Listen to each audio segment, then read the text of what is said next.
इस पॉडकास्ट के माध्यम से सुनाई गई कहानियां अनुभवों की वास्तविकता का दावा नहीं करती है। पॉडकास्ट का उद्देश्य कहानियों के माध्यम से किसी भी तरह का अंधविश्वास फैलाना या फिर अंधविश्वास को बढ़ावा देना नहीं है। किसी भी धर्म या संप्रदाय को ठेस पहुंचाना नहीं है। कहानियों का हेतु केवल मनोरंजन है।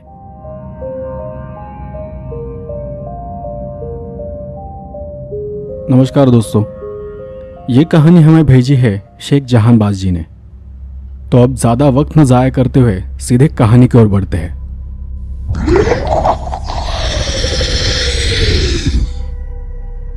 हाँ, ये सर्दियों की रातें बड़ी तकलीफ देती है, खासकर तब जब ठंड इतनी ज़्यादा हो। ऐसी ठिठुरती ठंड से भरी रातों में ज़्यादातर लोग अपने अपने घरों में बैठना पसंद करते हैं और हम जैसे लोगों को ड्यूटी करनी पड़ती है। मेरे साथ हुई उस घटना के बारे में बताने से पहले आपको मैं अपने बारे में कुछ बताना चाहता हूं। मेरा नाम है सैयद और मैं लखनऊ का रहने वाला हूं। मेरी उम्र अभी 35 साल पूरी हो चुकी है। बहुत ज़्यादा पढ़ा लिखा तो नहीं हूं, लेकिन 12वीं तक मैंने पढ़ाई पूरी की है। आज मैं आपको एक कहानी सुनाने जा रहा हूं, या यूं कहें कि ये मेरी आप बीती है। यूं तो हाल फिलहाल में मैं एक सिक्योरिटी गार्ड की नौकरी करता हूं। रात भर यूं ही ठंड, गर्मी, बारिश में भी उल्लू की तरह जागकर रखवाली करनी पड़ती है, ताकि आप जैसे लोग चैन से अपने घर में सो सके, आराम कर सके। लेकिन ये मेरा पहला काम नहीं है। इससे पहले भी मैं एक दुकान में छोटा मोटा काम किया करता था। और फिर एक रोज मेरी वसीम भाई से मुलाकात हुई। वसीम भाई तब एक सरकारी अस्पताल में कंपाउंडर थे। तो बातों बातों में मैंने भी उन्हें सरकारी अस्पताल में सिफारिश लगाने को कहा। पर अफसोस, ऊपर वाला उनकी आत्मा को शांति दे, अब तो वो हमारे बीच नहीं रहे। कुछ बीमारी थी उनको, शायद उम्र दराज भी हो गए थे। लेकिन ठीक है।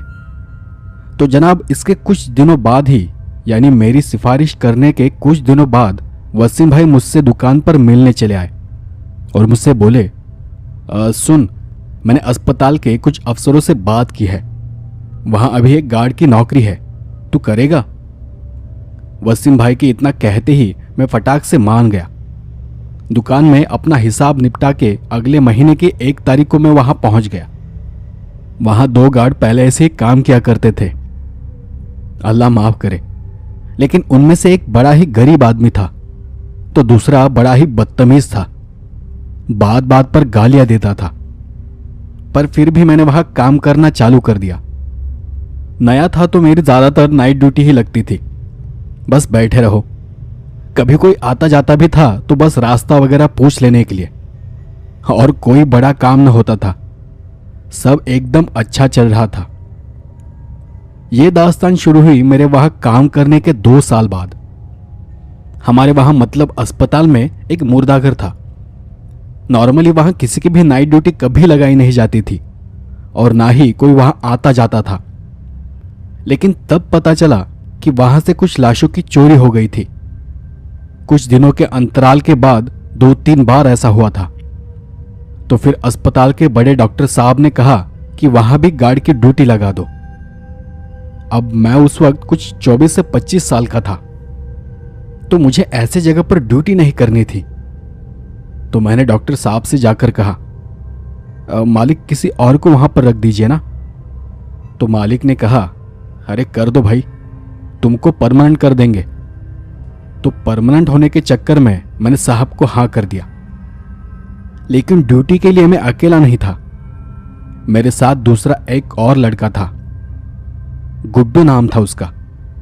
बड़ा खुशमिजाज था। बैठे बैठे पता नहीं कहां से उसके दिमाग में चुटकुले आ जाते थे। और फिर ऐसे ही वहां मुर्दाघर के पास ड्यूटी देते देते 4 दिन गुजर गए। मुझे आज भी वो दिन ठीक से याद है।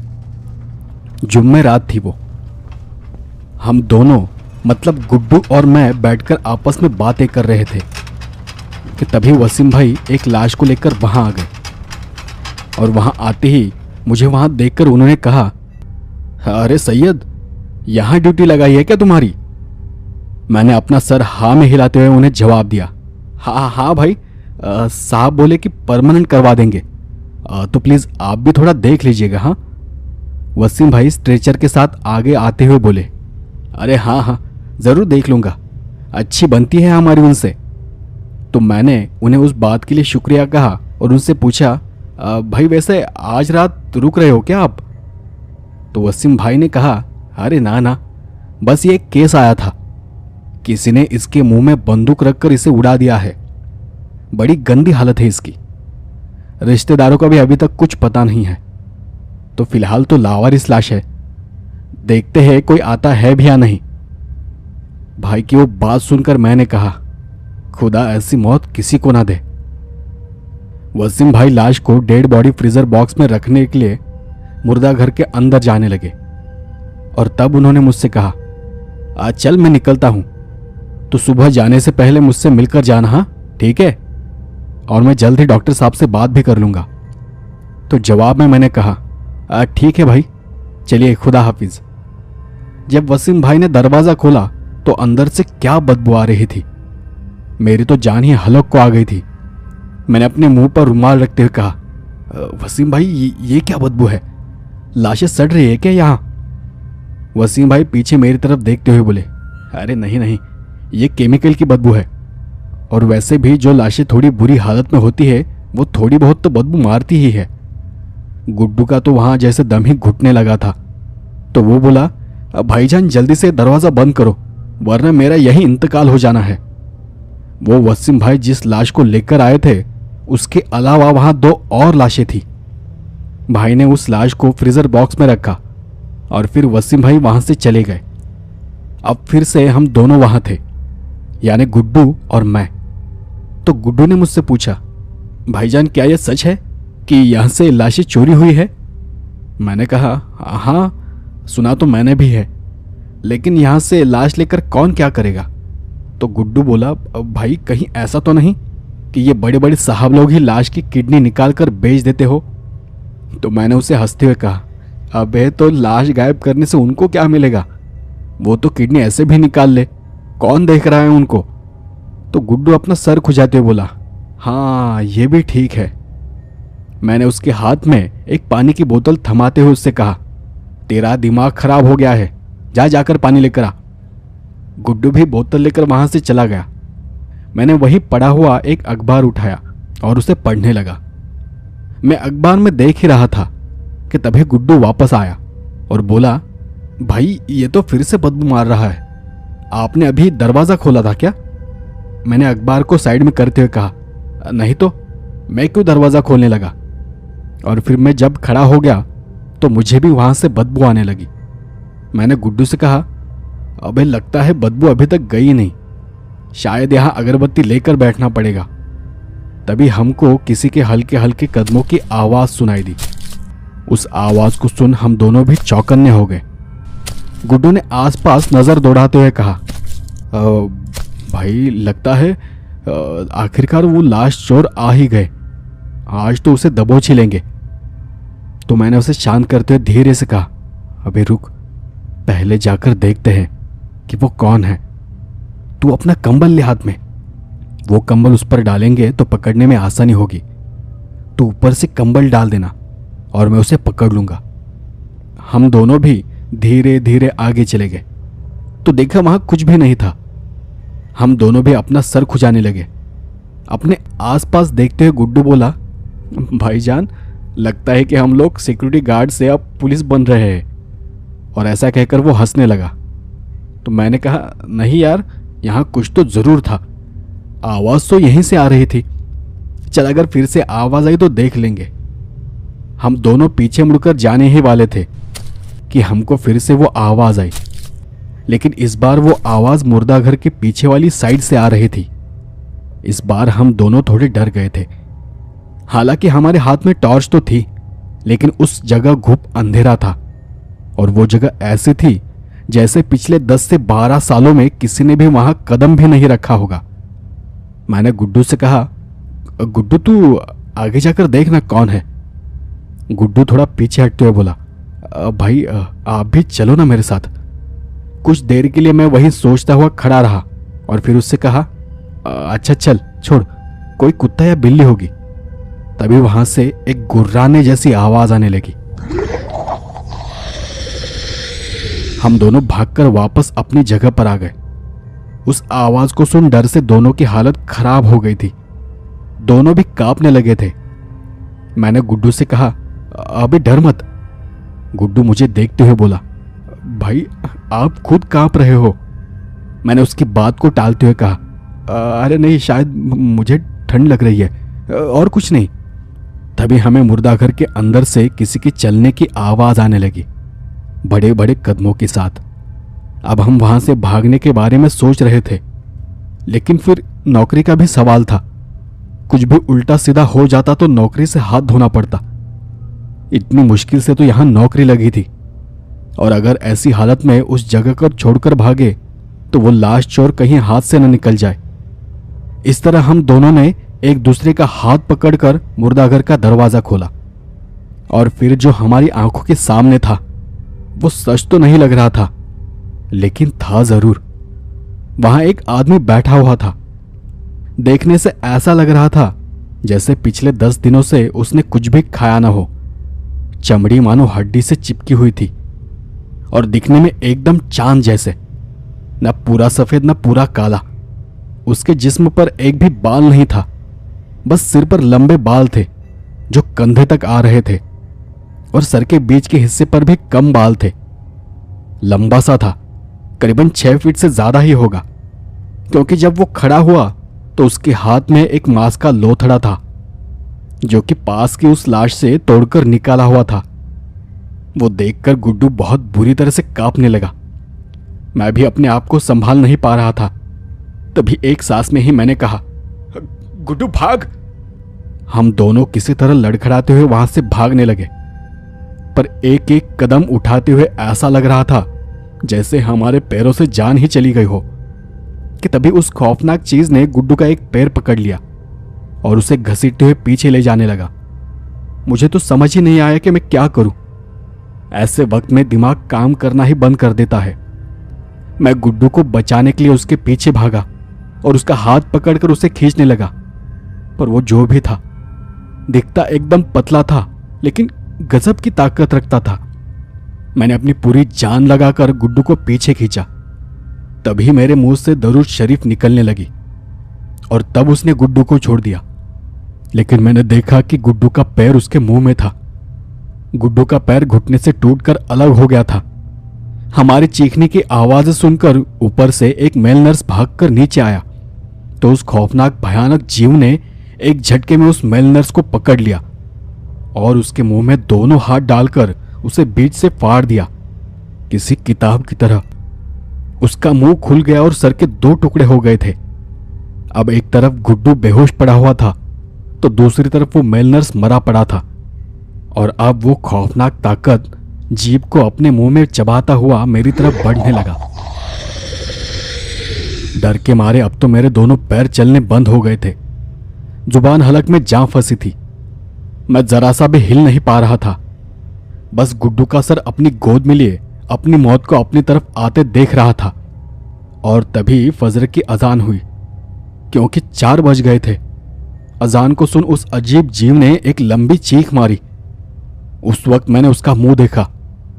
उसका मुंह किसी मगरमच्छ की तरह पूरा खुल गया था, मतलब इस कान से उस कान तक। उसके मुंह में एक लंबी जीभ थी जो खून से लाल दिखाई दे रही थी। एक पल में ही वो उछला और दीवार पर किसी छिपकली की तरह चलकर वहां से वापस उसी अंधेरे कोने की तरफ चला गया। पर तब तक मेरी हालत खराब हो चुकी थी, और फिर मैं भी धीरे धीरे बेहोशी के आलम में चला गया। अगली सुबह जब मुझे होश आया तो मैं उसी अस्पताल में था। गुड्डू साइड में एक दूसरे बेड पर लेटा हुआ था। उसका पैर कटने की वजह से उसका बहुत सारा खून बह गया था। जब पुलिस पूछताछ करने वहां आई तो मैंने उन्हें रात में जो जो हुआ था वो सब बताया, लेकिन पुलिस ने यह रिपोर्ट बना दी कि वो किसी जंगली जानवर का हमला था, और उसी के आधार पर केस को बंद कर दिया गया। गुड्डू कुछ 2 दिन बाद होश में आया। मैंने भी उस हादसे के बाद वो नौकरी छोड़ दी। कुछ दिनों बाद मेरी वसीम भाई से मुलाकात हुई तो उन्होंने बताया कि वो जिन था। जिन 4 तरह के होते हैं और ये घौल था। जो इंसान के मांस पर जिंदा रहते हैं। तो मैंने उनसे कहा, पर जहां तक मैं जानता हूं कि घौल जिन मुर्दों का मांस नहीं खाते हैं। तब वसीम भाई ने मुझसे कहा, हाँ जानता हूं, इनके लिए मुर्दे हराम होते हैं, लेकिन कुछ घौल खाते हैं। शायद ये भी किसी मजबूरी में खाता होगा, लेकिन तू खुशकिस्मत था जो बच गया। और तब मेरे जहन में आया कि वो सिर्फ इसलिए भाग गया था क्योंकि तब अजान हो गई थी। वो घौल जिन बीच रात करीब 3 बजे वहां आया था और चुपचाप अपना काम करके चला भी जाता अगर हमने मुर्दाघर का दरवाजा ना खोला होता। उस घटना के बाद से अब तक 7 साल हो गए हैं। मैं यहां एक कॉलेज में नौकरी पर हूं, लेकिन वो रात आज तक नहीं भूले हम, न मैं न गुड्डू। दुनिया में बहुत सी ऐसी चीजें हैं जो हम देख नहीं पाते क्योंकि वो उन अंधेरों में रहते हैं, उन हिस्सों में अपना ठिकाना बनाते हैं जहां हम भूल से भी नहीं जाते। लेकिन उसका मतलब यह नहीं कि वो है ही नहीं। आपको नहीं मानना है तो मत मानो, यकीन नहीं करना है तो मत करो, लेकिन कभी भी उन ताकतों को बुलाने की या उनके इलाके में जाने की गलती न करना। उन ताकतों को उनके रास्ते जाने दो, इसी में सबकी भलाई है।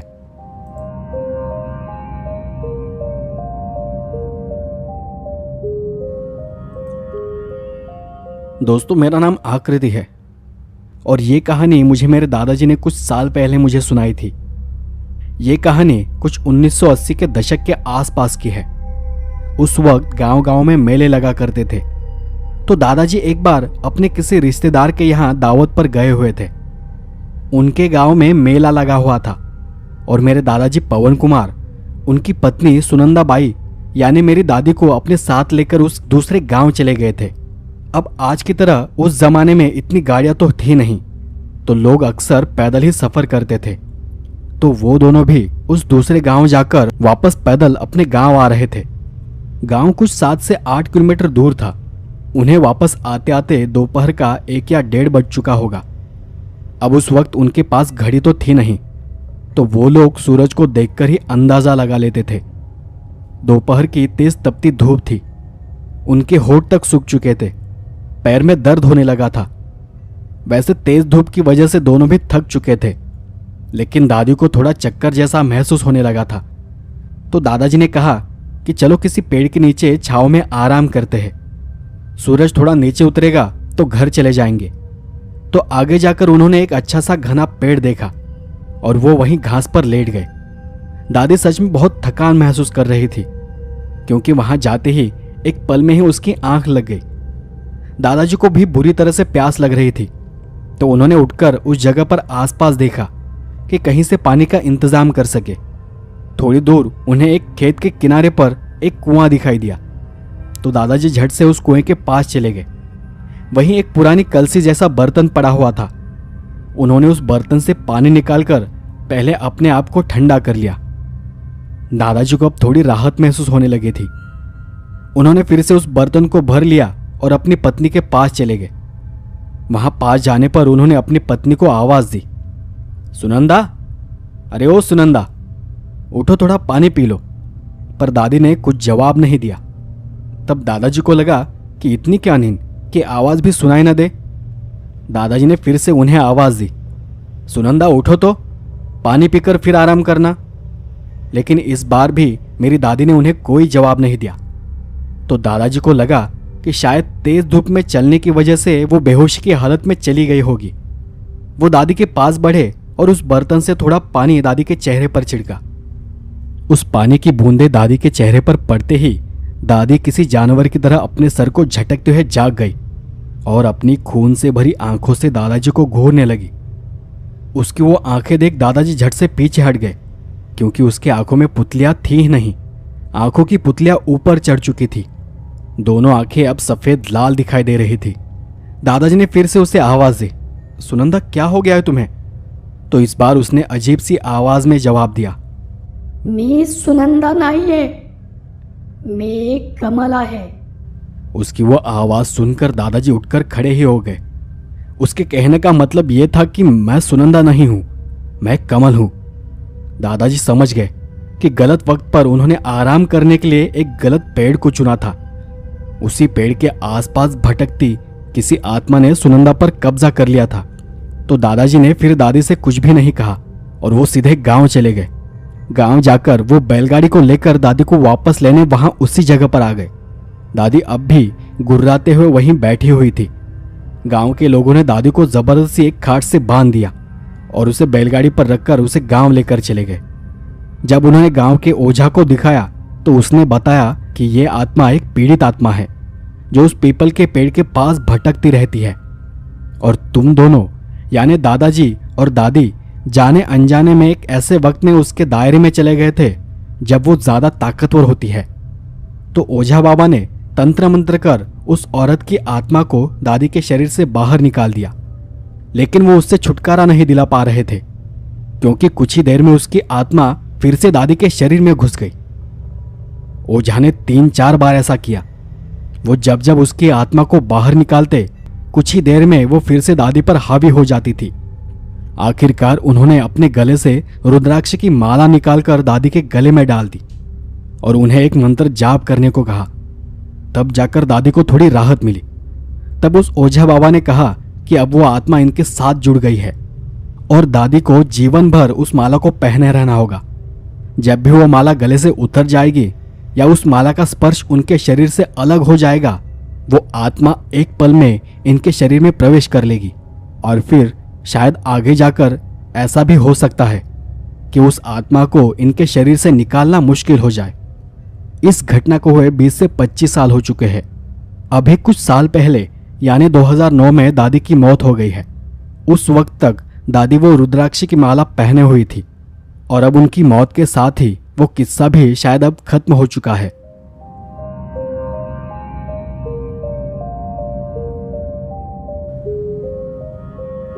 नमस्कार दोस्तों, मेरा नाम प्रियांशु शर्मा है और मैं एक सॉफ्टवेयर इंजीनियर हूँ।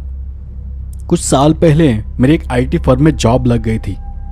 वो मेरी पहली जॉब थी। तो कुछ दिनों तक मैं वहीं एक होटल में रहा। जब उस फर्म में कुछ लोगों से जान पहचान हो गई तो एक की मदद से मैंने अपने लिए एक छोटा लेकिन अच्छा सा मकान ढूंढना शुरू किया। मेरा ऑफिस जिस जगह पर था वो एक प्राइम लोकेशन था, तो वहां पर रेंट पर रूम लेना मैं अफोर्ड नहीं कर पा रहा था।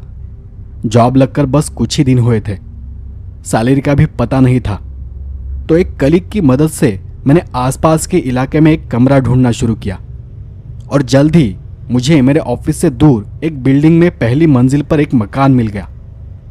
जब मैं वहां रहने चला गया तो मैंने देखा कि मेरे सामने वाली बिल्डिंग के दूसरी मंजिल पर एक औरत खिड़की के पास खड़ी थी। तो अब मैं भी घर पर अकेला था। रात भर कोई काम तो होता नहीं था, तो जब भी वक्त मिलता मैं भी उसे घूरता रहता। वो कभी खिड़की में तो कभी बालकनी में खड़ी दिखाई देती थी। उस पर इंप्रेशन जमाने के लिए मैं कभी लैपटॉप लेकर बालकनी में बैठ जाता तो कभी कॉफी का मग लेकर बाहर चला जाता, लेकिन सीधे सीधे उसे देखने की मेरी हिम्मत अभी तक नहीं हुई थी। तो मैं हर बार अपनी नजर चुराकर उसे देखा करता था और इसी वजह से मैं कभी उसे ठीक से देख नहीं पाया था। बस जितना देखा था उसमें एक बात तो मैं जान चुका था कि वो दिखने में बहुत सुंदर है। कुछ वक्त बाद मुझे भी ये एहसास हुआ कि वो मुझे ही देखती है। जब भी मैं ऑफिस से घर आता हूं, अचानक उसके कमरे की लाइट जल उठती है और मेरे बाहर आते ही वो भी खिड़की में या फिर बालकनी में आकर खड़ी हो जाती है। एक दिन ऐसा ही हुआ। उस दिन मैं बहुत देर से घर वापस आया था और मैंने बिना लाइट को ऑन किए खिड़की से बाहर देखा तो वो औरत उस वक्त भी मेरे घर मतलब मेरे कमरे की ओर ही देख रही थी। मैं फट से तैयार होकर अपनी बालकनी में जाकर खड़ा हो गया। वो बस कुछ पल के लिए वहां खड़ी थी। मेरे बालकनी में जाती ही वो वहां से चली गई। अब उसे बार बार देखकर मेरा दिल अंदर ही अंदर मचलने लगा था। यह सिलसिला करीबन 1 हफ्ते 10 दिन से चल रहा था। अब मुझे यकीन हो गया था कि वो मुझे सीधे सीधे लाइन दे रही है। तो दूसरे दिन सुबह जब मैं अपने ऑफिस जा रहा था तो मैंने जाते जाते हमारे बिल्डिंग के वॉचमैन से पूछा, भैया क्या आप बता सकते हैं कि ये जो सामने जो बिल्डिंग है उसकी दूसरी मंजिल पर कौन रहता है? तो उस वॉचमैन ने मुझसे पूछा, जी बिल्डिंग के सिर्फ सामने कहोगे तो वैसे तो ऐसे 3 बिल्डिंगें इस बिल्डिंग के सामने नजर आती है। तो मैंने उसे हाथ से इशारा करते हुए कहा, अरे वो दाई तरफ वाली वो दिख रही है ना वो। उसने एक नज़र मेरे हाथ के इशारे की ओर देखा और फिर मुझे घूरते हुए कहा, भैया वो बिल्डिंग तो बंद है। अरे नहीं नहीं, वो सामने वाली, वो 3 मंजिला बिल्डिंग की बात कर रहा हूं मैं। मेरी बात को काटते हुए वो बोला, अरे हाँ हाँ, मैं भी उसी बिल्डिंग के बारे में बात कर रहा हूं। उस बिल्डिंग को बंद पड़े शायद 7 से 8 साल हो चुके हैं। अब वहां कोई नहीं रहता और कोई रहना भी नहीं चाहता है। मैंने थोड़ा हैरान होते हुए उससे पूछा, ऐसा क्यों? तो उसने मेरे थोड़ा नजदीक आते हुए पूछा, साहब अचानक इतनी दिलचस्पी क्यों जाग रही है? तो मैंने आसपास देखते हुए उससे कहा, सच कहूं तो मैं पिछले कुछ दिनों से वहां एक औरत को देख रहा हूं। वो बार बार मुझे देखती रहती है। तो उस वॉचमैन ने अपनी दोनों आंखें बड़ी बड़ी करते हुए और आश्चर्य से अपने मुंह पर हाथ रखते हुए कहा, हे भगवान, तुमने उसे कोई इशारा तो नहीं किया ना? तो मैं भी सोच में पड़ गया और मैंने पूछा, कैसा इशारा? तो उसने झट से कहा, मतलब आने जाने का, ऐसा कुछ भी, हाथ वाला इशारा। मैंने भी थोड़ा घबराते हुए कहा, नहीं नहीं, अभी तक तो ऐसा कुछ नहीं, पर मैं। उसने फिर से मेरी बात को बीच में ही काटते हुए कहा, करना भी मत, गलती से भी नहीं। मैंने अपने दोनों कंधों को ऊपर उठाते हुए उससे पूछा, मतलब क्यों? अरे साहब, वो पूरी बिल्डिंग श्रापित है। मतलब ऐसा आसपास के लोग कहते हैं। कुछ साल पहले ना वहां एक औरत ने आत्महत्या कर ली थी। अपने पति की वजह से उसने खुद को छत से लटका लिया था और उसके कुछ दिनों बाद ही उसके पति ने भी बिल्डिंग से कूदकर अपनी जान दे दी। किसी ने कहा कि उसकी पत्नी के भूत ने ही उसे धक्का दे दिया था। पर यह यहीं पर नहीं रुका। मतलब इसके बाद भी लोगों ने उस औरत को बिल्डिंग में यहां वहां घूमते हुए देखा था। और कुछ दिनों बाद फिर वैसा ही एक हादसा हुआ। मतलब वो तीसरी मंजिल पर एक पति पत्नी का आपस में झगड़ा चल रहा था। उस बीच रात उस आदमी ने भी बिल्डिंग से कूदकर अपनी जान दे दी। लेकिन तब उसकी पत्नी का कहना था कि वो उसका पति था ही नहीं, क्योंकि जब उसने अपने पति को रोकने की कोशिश की तो वो अलग ही आवाज में बात कर रहे थे। असल में तब उन पर उसी औरत का साया सवार था। उस घटना के बाद वहां के लोग घबराकर एक एक कर उस बिल्डिंग को छोड़कर चले गए। वॉचमैन की वो सारी बात सुनकर मेरे तो रोंगटे ही खड़े हो गए थे और फिर मैं चुपचाप अपने ऑफिस चला गया। मैंने मेरे कलीग रविंद्र को भी वो सारी बात बताई और उससे कहा कि यार कुछ भी कर, लेकिन मुझे जल्द से जल्द उस मकान को छोड़कर कहीं और शिफ्ट करा दे। तो मेरी बात सुनकर वो मुझ पर हंसने लगा और मुझसे बोला, अबे पागल, उस वॉचमैन की उस औरत पर बुरी नजर होगी। सारे चांस मारने के बजाय मैदान छोड़कर भाग रहा है। तेरी जगह मैं रहता ना तो अब तक दूरबीन लेकर उसे घूरता रहता। और चल ये भी जाने दे, लेकिन तू तो पढ़ा लिखा है ना, तो एक बार खुद चेक कर लेता। मुझे भी उसकी वो बात कुछ हद तक ठीक लगी। मुझे थोड़ी ना उस बिल्डिंग में जाना था। मैं तो दूर से भी देख सकता था कि वो सच है या झूठ। तो मैंने उसी दिन घर जाते जाते एक दुकान से एक छोटी दूरबीन खरीद ली। पर जब मैं घर गया तो देखा कि आज वो औरत खिड़की और बालकनी में कहीं भी नजर नहीं आ रही थी। मैंने दूरबीन से भी 3-4 बार चेक किया, पर कहीं कोई हलचल नहीं थी। आखिरकार उसका इंतजार करते करते मेरी आंख लग गई। बीच रात मैंने महसूस किया कि कोई मेरे कमरे में है। मेरे शरीर पर एक अलग तरह का दबाव महसूस हो रहा था। मुझे अंदर ही अंदर घबराहट सी महसूस होने लगी थी। तो मैंने अपनी आंखें खोल कर देखा तो मैं अपने कमरे में था ही नहीं। मैं तो किसी दूसरी जगह पर ही था। वो देख मैं झट से उठकर बैठ गया। मेरे आसपास न मेरा बिस्तर था और न ही मेरे कपड़े मेरे कमरे में रखी हुई चीजें थी। वो सब देखकर मैं बहुत डर गया। मेरी सांसें फूल गई। क्या करूं क्या नहीं कुछ समझ नहीं आ रहा था। मैं तेजी से उठकर दरवाजे की ओर भागा और जोर जोर से दरवाजा खोलने की कोशिश करने लगा, लेकिन दरवाजा खुल ही नहीं रहा था। दरवाजा खोलने के चक्कर में मैं पसीना पसीना हो चुका था। मेरे शरीर पर एक दबाव सा बढ़ता ही जा रहा था, मानो जैसे वहां मेरा दम घुट रहा हो। मैं आसपास के कमरों में यहां वहां घूमकर देख रहा था कि कहीं कोई चीज मिल जाए जिससे मैं अपनी जान बचा सकूं। कि तभी मेरी नज़र एक कमरे की खिड़की से बाहर चली गई। उस खिड़की से ठीक सामने मेरा कमरा नजर आ रहा था और मेरे कमरे की बालकनी में कोई खड़ा था। वो वही औरत थी जिसे मैं पिछले कुछ दिनों से देख रहा था। वो अपनी गर्दन को टेढ़ा करके मुझे ही घूर रही थी। अब मुझे समझ आया कि मुझे वो आज उसके घर में दिखाई क्यों नहीं दी थी, क्योंकि उस वक्त वो मेरे कमरे में थी, मेरे घर में थी। लेकिन मैं यहां कैसे आया? और तब मुझे उस वॉचमैन की कही एक एक बात याद आने लगी। मेरा दिल जोर जोर से धड़कने लगा कि मैंने देखा कि वो औरत बालकनी से घर के अंदर चली गई। मुझे मेरी आंखों पर विश्वास ही नहीं हो रहा था कि मेरे साथ ये सब क्या हो रहा है। कि तभी मुझे पीछे से कुछ टूटने की आवाज आई और मैंने पीछे मुड़कर देखा। ऊपर छत से किसी की लाश लटक रही थी। वो देख मेरे तो हाथ पैर ही सख्त हो गए, दिमाग जैसे बंद ही पड़ गया।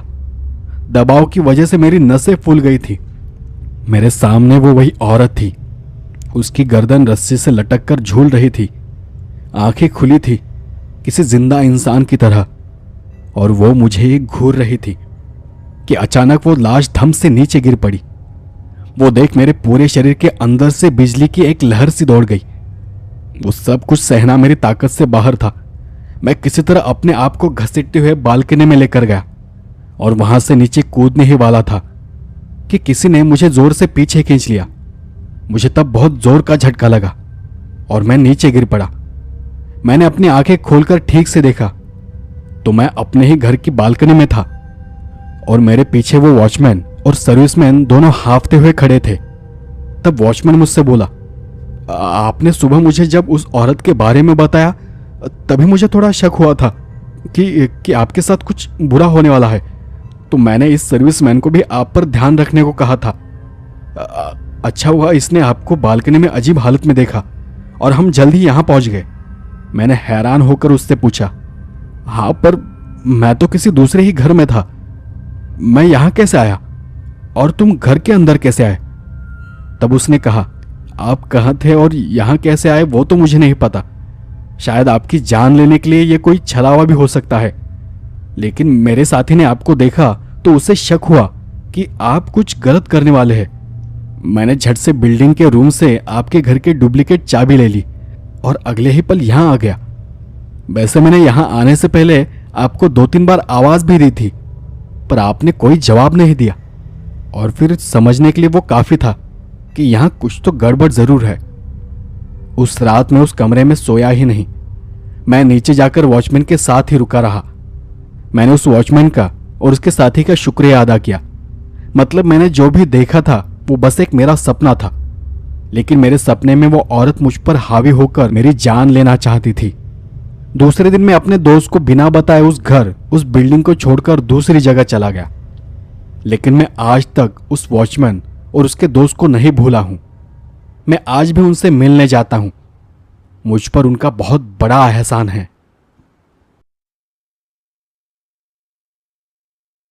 दोस्तों, आपको मेरी कहानियाँ कैसी लगी मुझे कमेंट करके ज़रूर बताएं, और कहानियाँ अच्छी लगे तो उसे लाइक और चैनल को सब्सक्राइब ज़रूर कर दें। तो चलिए अगले हफ्ते मिलते हैं कुछ नई कहानियों के साथ। तब तक के लिए अलविदा।